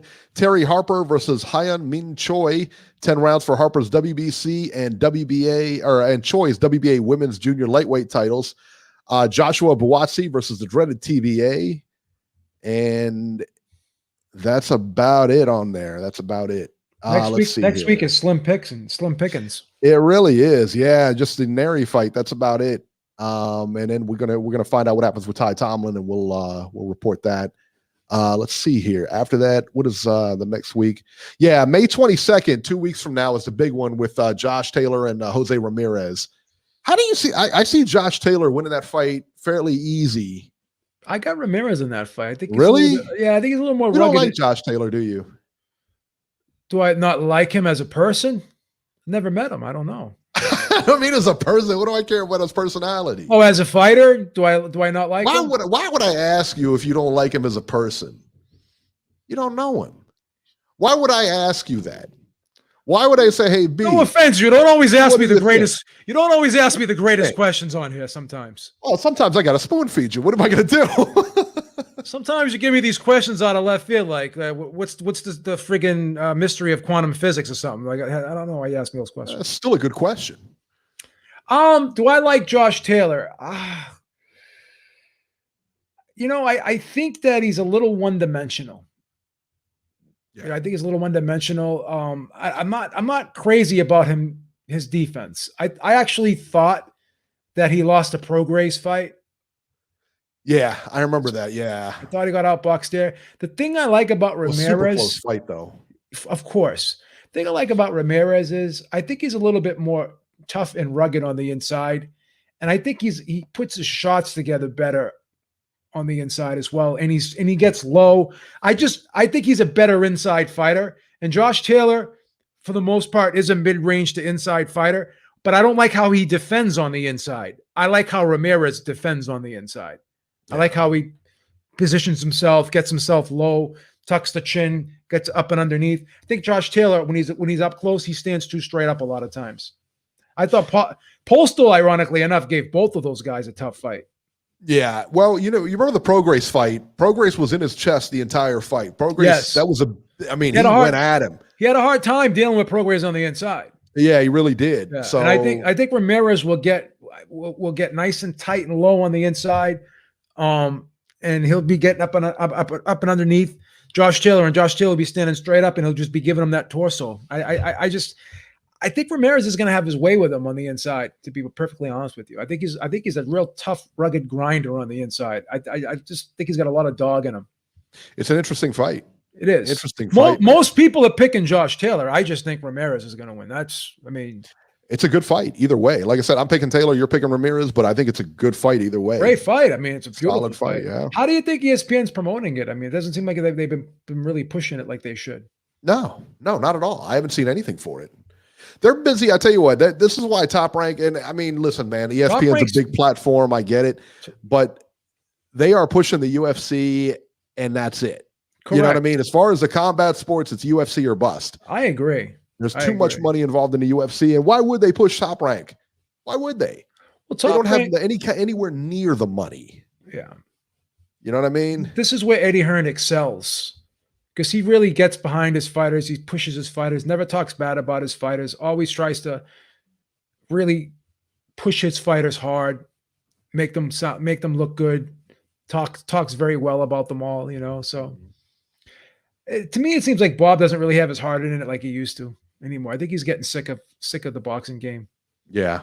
You know what I was disappointed with the card last night is as good of a main event that was. Yeah. And it was a solid main event on paper. And it was a solid main event in the ring. Don't get me wrong. It was a solid main event on paper. Sure. That undercard was awful. On paper, I hated the undercard, but I actually liked that feature. I thought that was pretty entertaining. Yeah, I saw highlights of it. I didn't watch it. It over exceeded my expectations. But what was sad last night? I had a couple people text me, a couple friends text me saying this undercard sucks. And they said, I'm going to be honest with you, I'm not even watching it right now. I'm watching the UFC. Oh, for sure. That's what people were telling me last night. Yeah, and I mean that tells you everything you need to know, and that's why it's important to put on a solid undercard. Because it was pretty sad to hear that. It's pretty sad to hear that. Yeah. So there it is. John D in the chat had made reference to this. He said that Canelo talked to Andrade and his father. Yeah. So what happened at the presser last night at the post-fight press conference? Andrade, they gave him a microphone and he was asking questions like he was a reporter, which I don't understand why they do that. I mean, I guess they just do it to hype it or whatever. But Andrade's not next. he's at 160. Canelo's at 168. That fight ain't happening. And Canelo said as much. He says, you haven't fought anybody. And then Andre's father started cussing at Canelo. Canelo cussed him out, and then they escorted them both out or whatever. But I don't know. I'm not a big fan of that stuff. You can't really make a fight there. Maybe he was trying to. Wasn't it Aristotle? Who was it that Lara did it? Lara was it Lara? Lara went right up. But see, the thing about Lara is he wasn't disrespectful at all. Yeah. And Canelo did respect Lara. He knew Lara had fought guys. Lara went right up to the podium. But Canelo kind of talked some trash about him too a little bit. He's like nobody knows who you. He goes, nobody knows who you are, buddy. But Canelo was funny yesterday. He made me laugh yesterday. He was that accent. He goes, you fought nobody. He goes, you fought nobody, man. You fight nobody. You fight nobody, man. Omar Rodriguez, he said, just joined. Thank you so much. He said, did you guys also have BJ ahead on the cards, Beeb and Eric? No, Beeb had I had it 77-75 for Saunders. I saw Saunders winning that fight up until the time of the stoppage, obviously. And then Beeb, you had it the other way around for Canelo, correct? I had Canelo up 87-84, I believe, or something like that. Yeah. I had him. Okay. I only gave Saunders 2 rounds. Look at Chakal. Team Canelo, the real deal. Chakal don't miss when it comes to Canelo, man. He's got somebody, I don't know who he knows on the inside, but everything he tells me, it's true, man. Chakal, how come you weren't there? How come you're not in the locker room with them and stuff, man? I had the score. What is it? I had Ben Scores via. Oh, God. I had Ben Score. What are you talking about? Oh, he had Beeb's. He had Beeb scores. He had okay. my score. Yeah, my score. Okay, I got you. Viva Mexico. Viva Mexico. Who was it? I think just me and Chris Mannix and maybe 15 diehard UK people had that score from Saunders, I think, Eric. That's okay, Eric. Hey, Mannix is my friend. What am I going to do? Let him down? What am I going to do? Mannix was getting blasted. Oh, you know who should have got blasted is Sergio. Jesus. Oh, my God. That guy is terrible. Am I right, man? This is the dumbest thing he said, and I texted this to you last night, but I'm going to let Lord. He goes, journeymen don't come to win the fight. They only look for the upset. It's winning the fight, stupid. When you score an upset, you win the fight. It's the same freaking thing, you idiot. And then he says to Todd Grisham, you know what I mean? He goes, and Todd Grisham goes, not exactly, but we'll move on from that. What he said too, he was like, when they were talking about Billy Joe, his orbital or whatever, because that was a speculation that it was his orbital. And he said that Sergio said that when you hit somebody, you can kind of dig your knuckles. You can feel his orbital bone when you hit him. You can, huh? With the glove and the tape and everything, like, shut up. You have friggin' 10 pounds of gauze and tape on your hand, plus a friggin' you're 10-ounce glove. Stop, man. Just shut up, son. That guy is the biggest meathead ever. What an idiot, son. Moron. Worst. What? Let's see here. JC says, "What do you think of 70,000 Mexican fans?" I think 35,000. I think 35,000 of them are getting COVID. That's what I think. I think it was crazy. Listen, man. It was great. It was a great atmosphere. It was great to see all those people. That being said, I don't know if I'd be there right now. I'll tell you that. I don't know, man. In the middle of a pandemic still.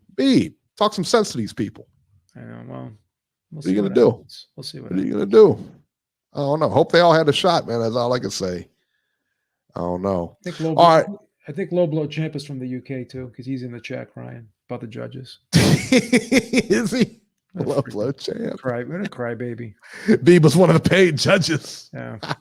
What a goofball. Me and about friggin' 100,000 other people had the same scorecard.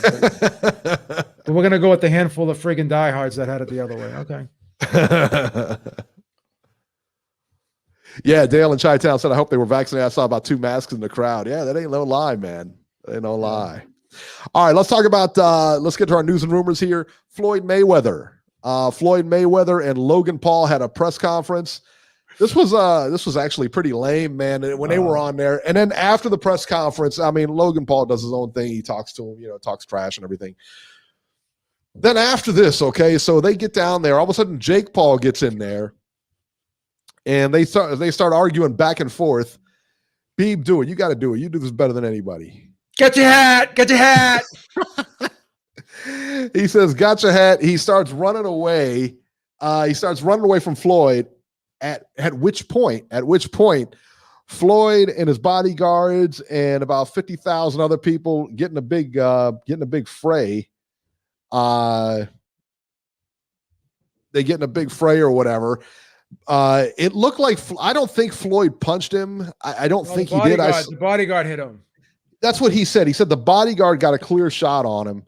I don't even think the bodyguard hit him. I think that he see how he kept going like this with his hand. I think he put like friggin' makeup on his eye. I think the whole thing was staged, to be honest with you. No, I think the whole thing was staged. It looked staged to me. I could be wrong. I thought it was staged. I don't know, man. The whole thing was kind of corny, to be honest with you. I mean, yeah, everybody was talking about Floyd's hair plugs too, Oh, it's hilarious. Yeah, I don't know, man. It was just kind of, it was a lame thing, man. It was just kind of lame, to be honest with you. And he's not even fighting that guy. That's not even the guy he's fighting. He's fighting the other brother. What even him? He had like a chia pet growing on his head. You see that? Yeah, he didn't look good, did he? He looks in shape. I don't know what he looks better bald though. Like why, I don't know. He looked like he was like 50 in his face. He looks like he was like one of the hair club members from Men or whatever. Remember that, the hair club from Men? He looked horrible, yeah, man. It didn't look good, man. He looked like a panhandler. Manny Gatillo says Mayweather looked like a homeless bum wearing dolphin gear. He did. It's crazy, man. It's crazy. More news on Felix Verdejo here. This is getting pretty real here. So attorneys had 30 days to make a case because Felix Verdejo, I don't know if, he was arrested and everything like that. Attorneys had 30 days to make a case against Felix Verdejo and present it to the grand jury. It just took a few days to get the evidence to the grand jury. Felix Verdejo is now indicted. That ain't good. That means there's enough to continue with the trial. They definitely have enough evidence. So he's in a lot of trouble, man. He's being charged with murder, kidnapping, and murder of an unborn baby. So tell you what, man, that ain't good. That ain't good. Doesn't look good. Did you hear the details of all this? I'm hearing so many different things. I heard what you said, and what you said, I heard from other people, but someone else was telling me that like he was beat up and stuff too.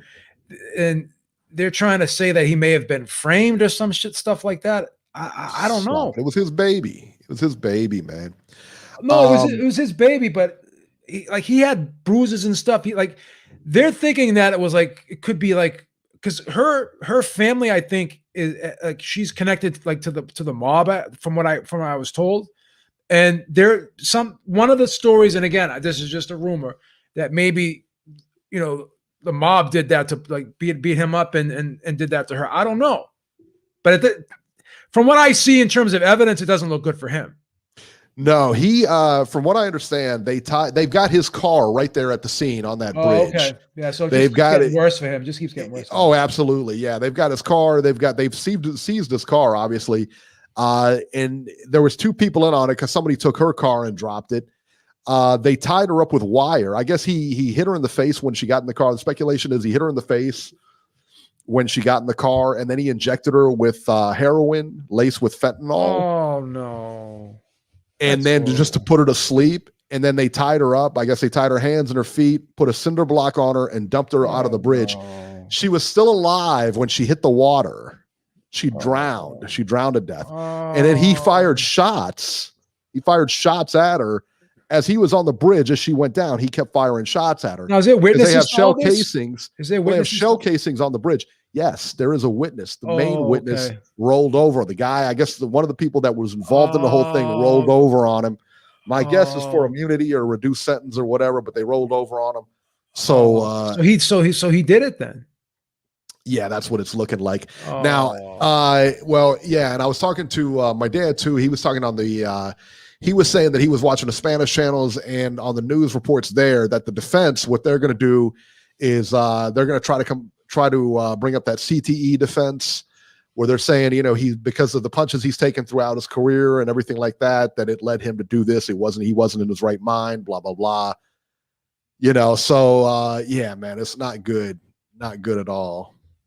So, and the death penalty, I believe in Puerto Rico is abolished. I believe they did that in 1926, if I'm not mistaken. That being said, though, it's not abolished for federal crimes, and this would mandate a federal crime from what I'm hearing. They do. So the death penalty is not off of the table here. I heard they do the injections, like they give the injections, the lethal injections. Injections, yeah. Well, I guarantee you, whatever they do is going to be a lot better than what he did to her. Yeah, that's awful. That is awful. Sad. And that girl had a diamond tattoo on the back of her neck. That's how they identified her too. The dental records and that tattoo on the back. She had a a diamond tattooed on the back of her neck, which of course is Felix Verdejo's nickname, Diamante, Diamond, whatever. So the two knew each other since middle school. You imagine that? I don't know, man. Why would he do that? It's something like when you're that far into something, and that's what you think of is your only option out. I don't get it. I guess she went to his wife and just told the wife everything, and he just snapped. Yeah. I think so. Or then his wife filed for divorce after. Yeah, that's what I heard too. Is his wife filed for divorce or whatever. So, Max said he was rather calculated for a guy suffering from CTE. I agree, 100%. Yeah. That case is real flimsy for the defense, man. And I don't know as a defender how you take that as far as how you navigate that. I don't know. He's not getting off. No. Sometimes, with the defense cases and stuff, you understand the defense that they bring up. You may not agree with it all the time, but you understand the defense they bring up. But sometimes I think you're presented with unwinnable cases. It's just not logical. The defense, just unwinnable cases, man. It's just not logical here, the defense. No. I'll be interested. I'll be interested to see how the case flow, comes out and everything like that. But it's not looking good for Felix Verdejo here, man. It really isn't. Not at all. So there you go. This is from Mike Coppinger. So take it for what it's worth. Ruiz and Areola generates between 125,000 and 150,000 pay-per-view buys. Let's see here. At $49.99, the final number could approach 150,000. The fight was Ruiz's first since being on DAZN with Anthony Joshua. Beeb, this isn't a good number. 150,000, 125,000. I don't care whatever you want to say, whatever number you want to take. Neither one of them is good. This is it was an awful pay-per-view card. It was an awful pay-per-view. Just an awful main event. I mean, listen, man, the fight was good. Okay. The fight itself was good. It was not pay-per-view good. This was not a pay-per-view caliber fight. No. It's funny because at least myself, when we had our opinions on DAZN, right? And we asked, or at least I asked myself, how is it going to be sustainable? How are they going to do this? But what's funny? I'm starting to like DAZN more and more and more as time goes on because they continue to improve. Where this pay-per-view model continues to get worse. It continues to deteriorate because we keep seeing, more events that are just not good. And we're having to pay top dollar for these events that aren't good. But then you flip to DAZN and you're getting you can watch, when you watch those UK cards, you can watch the whole card from top to bottom. You can watch 6 to 8 fights. Okay. And at least five to 6 of those fights are going to be pretty good. You know what I mean? Mm-hmm. But when you're paying $50, $60 for these pay-per-views, you're getting 4 fights. and only one of them is not even good. It's just decent, and the other three are very uneventful. Yeah. I think the zone is really, the zone gets it. I think they get it. And then seeing what we saw last night on the zone, that main event kind of did make. I think the main event and the co-feature were pretty good. The rest of the undercard was very weak. Yeah. I think Lawrence Cole ruins that co-feature, but it is what it is. I thought, that fight last night, and listen, man, it was, say what you want, it was on pay-per-view because it was on the zone. I get it. That was not at 40. I mean, that we would have paid $80 for that. No, I would have paid for that fight if it was on pay-per-view. Oh yeah, I would have paid for it. Of course we would have paid for it. Even with that undercard, we would have paid for it. Of course I would have. But the thing is, man, like I said, it was, there. I mean, anybody would have rather watched that fight than watch the Ruiz Arreola fight. No question. Of course. I mean, come on. And to put that fight on pay-per-view, $120,000 was too high, to be honest with you. Yeah. I would love to see. I tell you what, what I do like about the zone, and you had mentioned it too, how they show the full card. And I would love to see the PBC go over to the zone. I really would, because then they show the full card.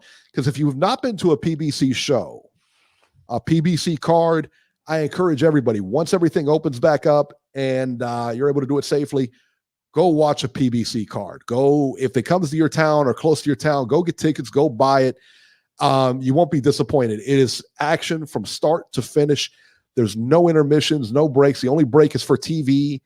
Once the bout before the first television bout or whatever, but it is constant action. I remember we went to an HBO fight way back in the day, and it was like an hour between fights. It was horrible. Yeah, the zone production, the zone production's getting a little better. Yeah, for sure. For sure it is. And that pay-per-view production was wonderful yesterday, the ring entrances and all that. I think it'd be great if they all went to the same venue. Yeah. I think it'd be great if they all went to DAZN or they all went to ESPN. They all went somewhere. And that way we can have, there's not as much TV network as far as, hey, who's going to get what and who's going to get this and blah, blah, blah. Well, let's see what Trilla does. Well, that's the other thing. Talk to me a little about that before I go back to the phones here. Talk to me a little about that, about Oscar De La Hoya going to Triller or whatever. Yeah, so there's a rumor that he's gonna, because I guess the deal with DAZN's gonna be up pretty soon, and I think DAZN's not too keen on De La Hoya because of what happened with the Canelo situation. And you gotta really think about this. Like, De La Hoya did not only lie to Canelo, he lied to DAZN too. For sure. So that damages their relationship when you can't trust one of your business partners or someone that you have a partnership with.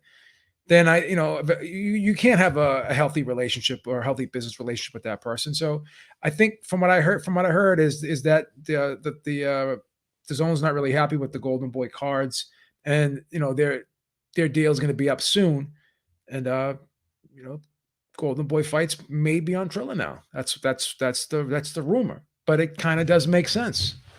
Well, and I tell you what, if I'm DAZN, I'm not happy at all that he's going on Triller and promoting himself and, his promotion and everything like that when he's supposed to be signed to us. Yeah.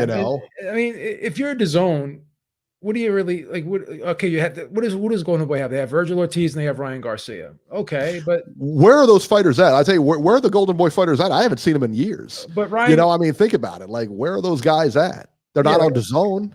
Where are they? But Ryan Garcia, he's still has to fight the big fights. Mm-hmm. Virgil Ortiz still needs time to get better. He's not, They're both gone. Once out of contract, they're both gone. Virgil Ortiz could get picked up by. I could see Virgil Ortiz getting picked up by someone like Top Rank. I don't think PBC will take him because they have enough welterweights. Yeah. I hope Garcia doesn't go to Top Rank. I hope he goes somewhere where he's going to fight and they can put fights together for him. Sure. Area code 515. This is Iowa, I think. Wow. 515, you're live. I think last night was one of Canelo's most dominant performances. Who are we talking to? I'm a little bit Canelo biased. Chandler. I predicted the Chandler Ortiz upset like 2 years ago. I was like the only person on your show that was given a shot, and pulled through and he upset Joshua. I don't know if you guys remember that, but I remember it. I remember it like it was yesterday. yep. But I think last night was one of Canelo's most dominant performances. I only had Saunders winning the 5th and the 7th like Beeb. I don't even think it was close. I thought he was just controlling the ring too well. He looked good. I mean, it was an impressive win for him. I'll tell you that. It was a real impressive win to knock out that guy who had never been knocked out, never lost, and at that level, at that championship level. I mean, you can't really ask for much more. You can't. No, and I think when he fights Caleb Plant, it's going to be over in under 5. I'm calling it right now. I think Plant's not that good of a fighter. He's fought nobody. He's like Demetrius Andrade. You know, their resumes are absolutely terrible. Who was the last guy Caleb Plant fought? Fucking Caleb Truax. And he looked subpar in that performance. Nobody likes Everybody hates Caleb Plant, man. Everyone's got like a dartboard at their house with Caleb Plant's face on it. I know. Right Everybody hates that dude, man. I love him, man. That's Eric's. I like that's Eric's friend. Everything, you know. That's Eric's friend. He got the story, but he's just not that good of a fighter. You got frail hands. He never throws. You know why I hate him? Because he's slick, dating. He's married to that one girl everybody likes, that Jordan Hardy girl. You know who I'm talking about, Beeb? Yeah, Jordan Hardy's kind of cool. See the announcer? Yeah, I like her. Yeah. I like her. That's why people hate him.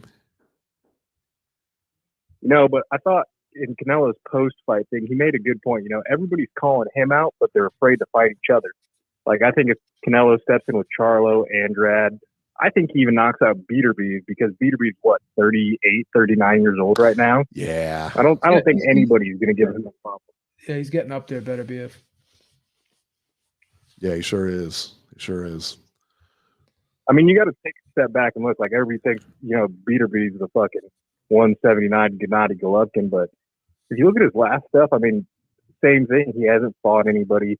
He's getting old. So when Canelo moves up, knocks him out, everybody's going to say, oh, Beterbiev was too old, you know? Nobody's just giving credit where credit's due. Like, I didn't have Canelo losing the first Triple G fight. I thought it was a draw or Canelo won. If you look back at it, turn the commentary off, Triple G really wasn't doing anything. He was just using a jab, you know, not landing anything powerful. People forget that boxing is the art of fucking hitting while not getting hit, and that's exactly what Canelo is doing right now. And I think he's only 30. He's got 4 years of being in his prime, and then he's done. He said he's not going to fight past 35. Well, I think there's just a lot of bias hate out there right now. Yeah, I think I tell you what, I thought Triple G won the first fight. I think we had the second fight a draw, but I couldn't make a case for Triple G winning the second fight. I don't want to see a third fight, because that was the other thing. Like, if he doesn't get Caleb Plant, that's where they want to go, is to fight Triple G at 168. I don't want to see that fight, man. That's crazy. That's a horrible Triple fight. G's so shot now. Yeah, he's not the same fighter, man. I mean, I don't really even want to see a Charlo fight, because I know it's going to be over so fast. I wouldn't mind seeing a Charlo fight, because Charlo's held titles. He's fought good people. Something different too. Something different, right? Yeah, a lot of people thought he lost. Korobov. Name another one. Name another fighter he's fought besides Korobov. I think Derevyanchenko is pretty decent, but yeah. He has a thin resume too. Yeah, he does have a thin resume. But again, when you're Canelo, you can fight anybody. You know, you got to give people a shot. I see what he's saying, but I mean, you got to give people a shot. Everybody's, they haven't fought anybody until they fight somebody, Yeah, but I mean, the same thing was said about Billy Joe, though. Everybody's like, oh, he's going to have trouble with the slick southpaw. What happened? Billy Joe got his fucking face busted. Yeah, but I mean, you're looking at the best fighter on the planet right now, though. You know what I mean? You'd be hard pressed to. Who could beat Canelo right now? David Benavidez, maybe. You know what I'm saying? Beterbiev, maybe. Oh, I think Benavidez top 7. What's that? I think David Benavidez gets stopped in 7 if he fights Canelo. Yeah, who else? we're naming all these guys Canelo can beat. We get it, but the thing is like he's got to fight somebody. You know what I mean? Yeah. But I would favor anybody he think they steps need in. to fight- I mean, anybody he steps in the ring, he's going to be favorite. Calling him out. What's that? No, I agree with you, but I think all those other guys, they need to fight each other because every single one of them, like last night, they're just looking for a payday. Canelo even called fucking Demetrius out on that. He just wants a payday. Yeah, that's what he said. Yeah. With actual boxing knowledge, everybody knows Demetrius Andrade is going to get stopped. He just wants the payday. Yeah. You know, I don't give Andrade much of a shot in that fight anymore. I used to think Andrade was going to be, you know, like a real good champion and stuff like that, and really go pretty far as to be one of those guys. But yeah, he just never really kind of reached that whole potential, I think. No, I don't think he did either, to be honest. All right, Chandler, we're gonna get running, man. We appreciate it. Let's go to area code 602. 602, you're live. Yo, Eric, what's up? It's Brandon from Phoenix. Can you guys hear me? Hey, what's going on, man? What's up, brother? Oh, man, just chilling, man. Enjoying Mother's Day. What's going on, B? Shout out to you guys, man. Just enjoying Mother's Day, kicking back, having a little scotch, listening to the show. I couldn't wait to talk to you guys, man. Nice, man. Nice. Hey, man. You know, it was another this was a tight performance by Canelo. And when I say tight, I mean this was a close fight, in my opinion. I thought by the time the stoppage went down, it was probably almost an even fight. You could have had Canelo up by a round or two. But you know, I was impressed, man. I was impressed by Canelo's power in this fight. You know, him knocking out Kovalev at the end of that fight. Okay, you know that's an old man. You know, you can say those kind of things. But Saunders was fresh, and the way that Canelo hit him this time was like it was a competitive fight. So one punch, and then it was no longer a competitive fight. You know what I'm saying? Yeah. And I was impressed by that. I did think Canelo got a little sloppy in the middle rounds, and he was swinging for the fences a little too much. I thought Saunders probably should have fought a little bit more on his toes and a little bit more off the back foot. But I know that Saunders felt he probably had to apply a little bit of pressure to get the judges on his side. And I just want to talk about the undercard real quick. I didn't think that was a competitive fight, man. I thought Soto was kicking that guy's ass. Now, I thought the stoppage was bad, but I didn't think there was a competitive fight that the DAZN announcers were trying to make it out to be. Am I alone on that? No, you're right. You're right. But here's the thing. They were scoring the round. They were scoring the rounds. And I think Mannix gave him one round, and Carl Froch gave the Japanese guy 2 rounds. But then you had Grisham, Scott Grisham saying, "Oh, this is a close fight." How is it a close fight? Just because a guy's having a few moments in the rounds, but he's still losing the rounds, it don't mean the fight's close. I just don't get it. You know what I mean? Like when you watch DAZN, every fight they say is close. No matter what's going on. Oh, this fight's close. It's not.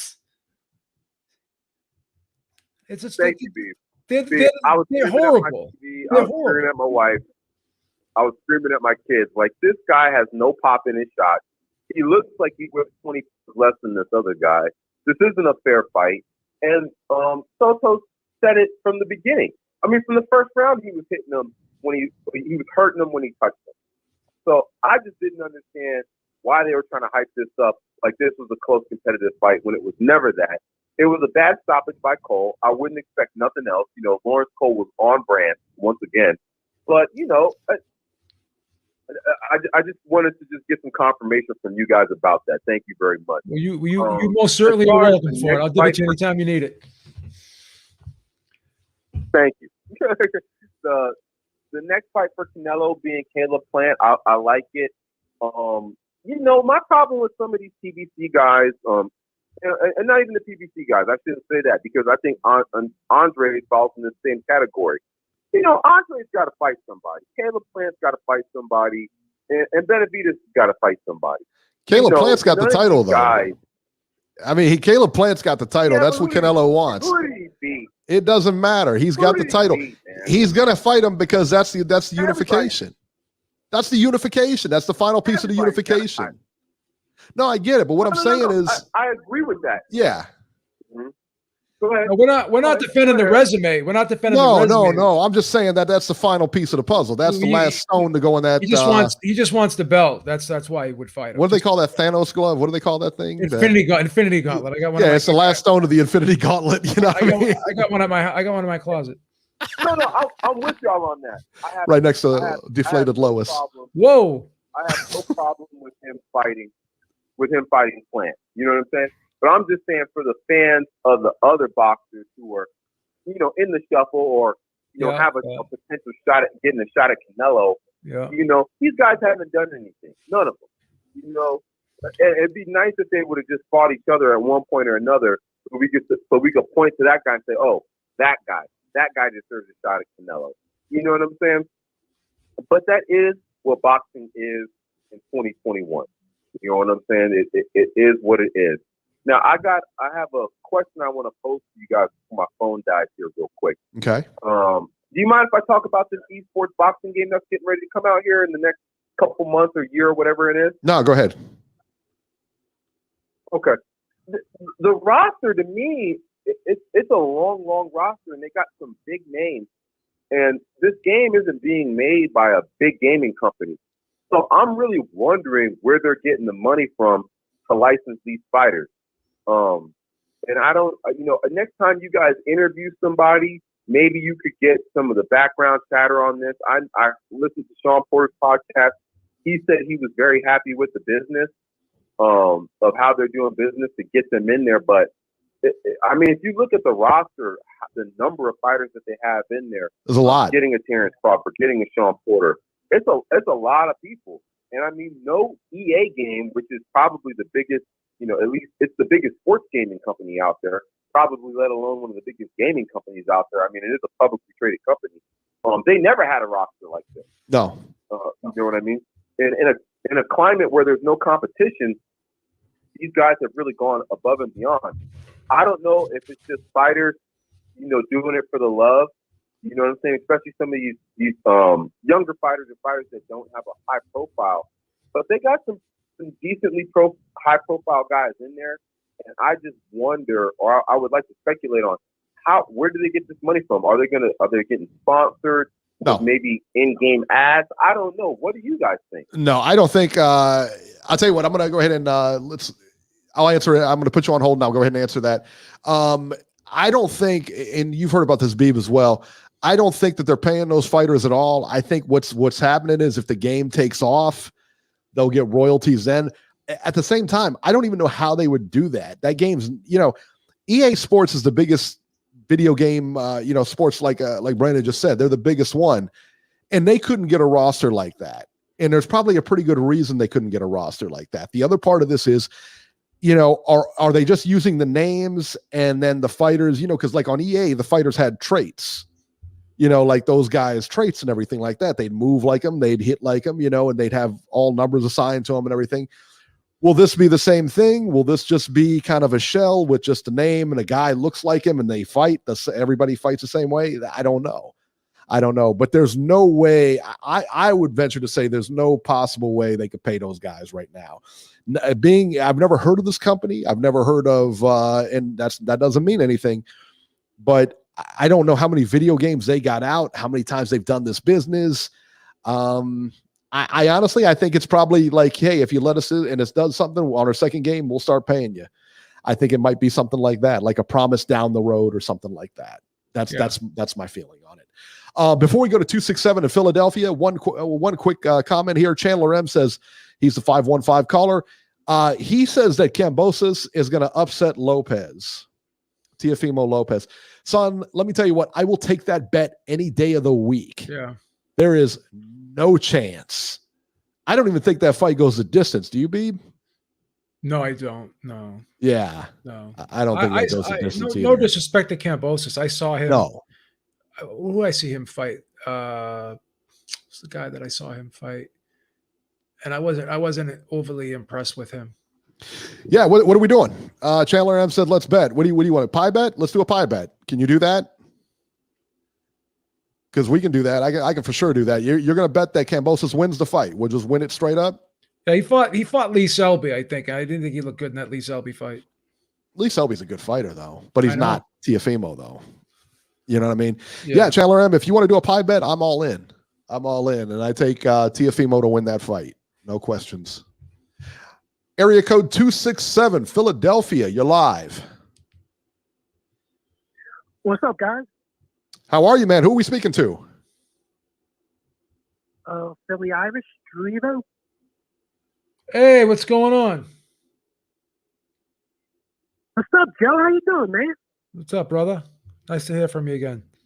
This is the other guy that picked Billy Joe Saunders, Eric. This is the guy. Okay, I saw you. He tweeted me out. He sent me like your profile. He said this is the other guy that picked Billy Joe Saunders. So all right. Hey, I didn't care what anybody said. I was making my pick, but like, he lost the fight. But like, to be honest, I had him up at the stoppage. It was a close fight. I have like 77, 75 Billy Joe. But the thing is, he made a habit of ducking his head the whole time. He was eventually going to get caught with an uppercut. I said he's going to eventually get caught with an uppercut. He keeps doing it, but he did. But now I don't believe the tail plant fight's going to happen next. I think there's going to be some type of loophole that prevents that fight from happening. Caleb Plant might want more money, or it's going to be something that makes sure that fight doesn't happen. And like, if that fight doesn't happen, why not entertain the idea of our fighting Demetrius Andre or Bivol? They're both at Matchroom, and it'll be easier fights to make. I got you. That's possible. That's possible. And I heard someone talk about Benavidez. Benavidez is the easy work for Canelo. He has no inside game whatsoever. He relies on his reach, and most of his power comes because of his reach. And Canelo is a small, undersized super middleweight. He can get right inside Benavidez the whole time and body him the whole night, and eventually get a stoppage. There you go. There you go. All right, my man. We're gonna get running, man. We appreciate the call. Thanks. Let's see here. Okay, so Chandler M doesn't know what a pie bet is. Okay, Christian Leacock, get your mind out of the gutter. That's close. Anywho, all right. So basically, what a pie bet is, if I lose. And if you watch the show before, you know how this goes. If I lose, I'll take a pie to the face right on TV. Okay, right on the camera. I'll take a pie to the face right at the top of the show or whenever in the show. Now, when Beeb loses, he takes like a little like a hostess pie and just pats his nose with it. I almost got a concussion. I almost got a concussion the last time I stuck the pie in my face. It was so big and hard. That's what she said. That didn't come out right. I just put my foot in my mouth. Shit. That was great. So if Chandler M, if basically what happened, so if you lose, you'll videotape yourself or whatever, and you'll send it to one of us, or you can put it on YouTube, and then we'll play it on here, you smashing a pie in your face or whatever. So that's how they work. Yeah. And he says pie bet deal on, perfect. So when Teofimo Lopez, I've got Teofimo Lopez to win. Doesn't matter if he wins by a stoppage or KO or whatever, or by decision.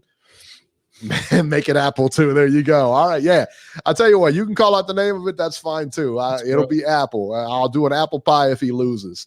I feel pretty safe though. I had a banana cream last time I lost. Bet you did. Was that foot big and hard too? Oh, B put it right in his face, son. I walked myself right into that one.